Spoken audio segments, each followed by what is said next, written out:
Hello ladies and gents, welcome to another video from Mr. Michael's channel for extraordinary young people just like you. This is a video about O-Level English Language, Paper 1, Advice for Composition Writing. Okay, this video is based upon my experience with people's compositions, especially my own students, and so hopefully you'll find some useful advice during the course of this video. These are your learning objectives for this video. First of all, as we usually do, we're going to begin by reviewing some vocabulary. Then after that, I'm going to give you some advice from me to you on the 3 different types of writing that you can do for your composition on the O-Level English Language Paper 1. After that, I'm going to show you some common language errors, okay, some common mistakes that my students make in their writing, and then we're going to try to correct them.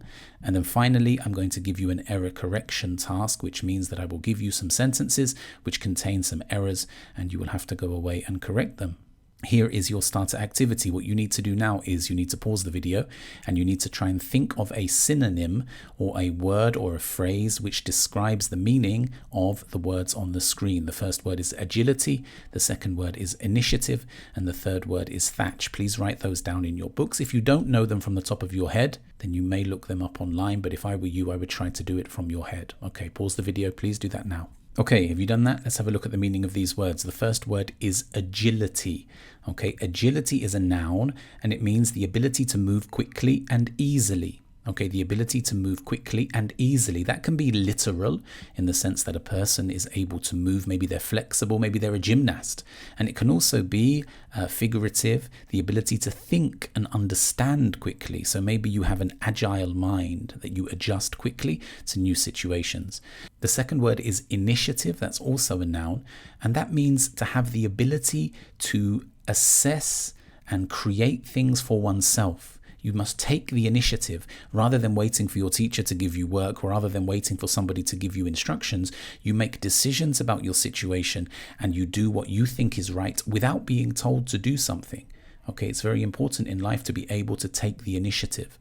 The third word is thatch, and thatch is not a very common word. It can be both a verb or a noun, and it usually refers to the process of weaving straw together. Now, if you go and look that up on Google, you're going to find cottages or houses which the roof is covered in straw. Okay, it's a very traditional method of roofing a house. Now, let's move on. I'm going to give you some advice about the 3 types of writing that you can do in the O-Level English Language exam. I already told you what they were in the learning objectives. Can you remember what the 3 pieces of writing are? I hope you can. The first one is, of course, narrative writing. Okay, now these are some of the challenges, some of the problems that I find my students have. The first thing is make sure that your introduction, make sure that your setting, make sure that the beginning of the narrative writing is interesting. Don't make it boring. Otherwise, the examiner's going to nod off and fall asleep. Make it captivating. If you want to find out ways of doing that, look at the other video which is called Hooking the Reader's Interest. Okay, check that out. That will help you to make sure that your introduction and your setting is interesting. The next thing is I want to make sure that you plan. You have to plan. Sometimes when I read narratives, they seem a little bit confused, or they don't have a clear climax, or they don't have a resolution. Okay, so what you need to make sure you do is before you begin writing, you have to know the direction that you're heading in. Otherwise, your narrative is going to be a little bit confusing. The third thing that I recommend is do not, in the exam, in the O-Level English Language exam, do not end your story on a cliffhanger. Why is that? Because I want you to be able to show the examiner that you understand the structure of a narrative. You know that there must be a setting, you know that there must be a conflict, there must be a climax, and then it's a good idea to bring it to a resolution so that you show your understanding of the narrative structure. So don't end your story on a cliffhanger, please. And finally, keep your plot line simple. Sometimes people get very excited and they write these very complex stories. Okay, you don't need to do that. You can keep your plot line very simple, keep the ideas simple, keep the structure simple, keep the language accurate, and hopefully you will get a good grade on that. That's my narrative writing advice. If I were you, I would jot that down in your notes. Now, what's the second piece of writing that you can do in the composition on the English Language Paper 1? Oh, that's right, descriptive writing. Okay, now when you are producing a piece of descriptive writing, you must remember that this is different from a narrative. It's not the same thing. You're not telling a story when you're writing a piece of descriptive writing. Funnily enough, you're just describing what you see. So imagine yourself standing in a place and turning around and describing everything and everyone that you see. The next thing is show, don't tell. Try to be as descriptive as possible in your writing. Don't just tell the person that the weather is cold. Say the wind is biting and the floor is frozen. Okay, try to be as descriptive as possible rather than just telling the reader what you want them to know. The third thing is describe the smallest details. Don't just focus on the big things. Focus on the tiny little things that you would be able to see if you were describing a particular area or place.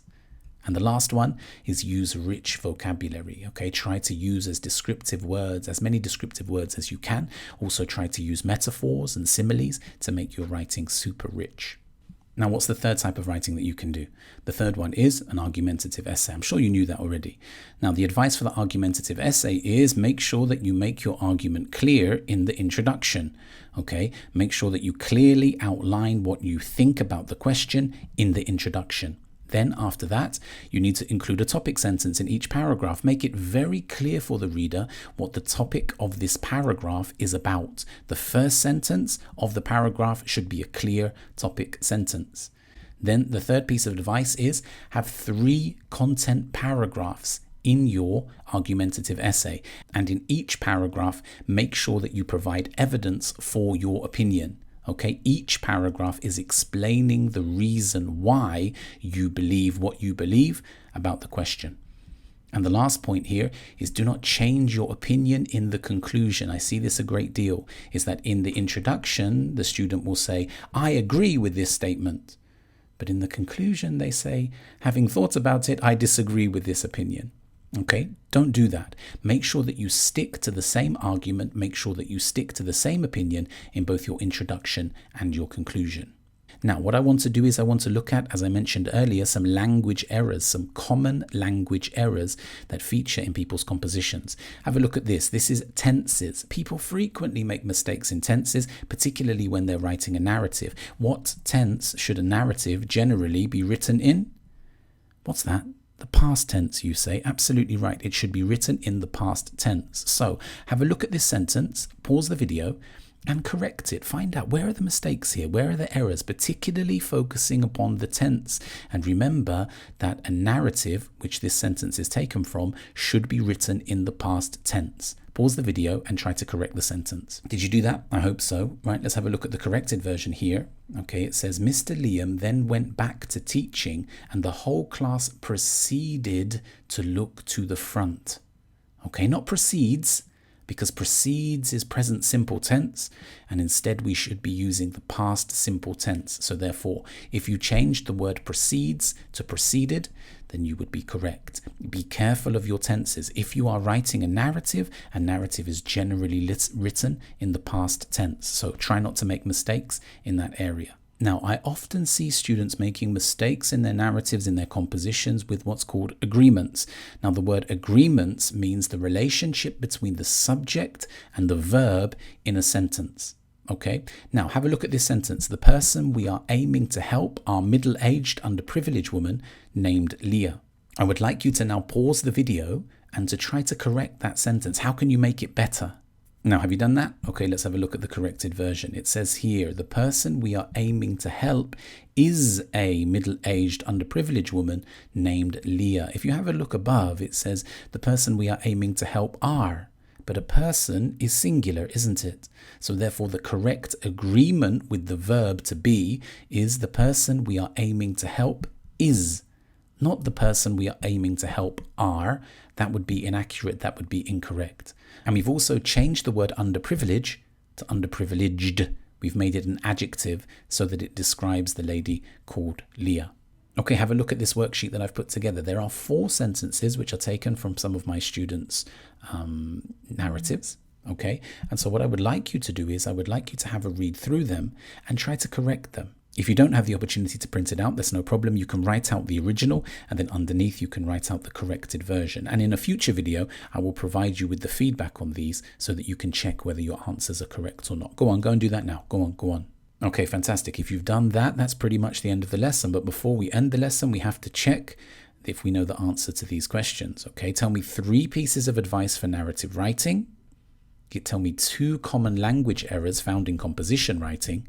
And tell me 1 synonym for the word agility.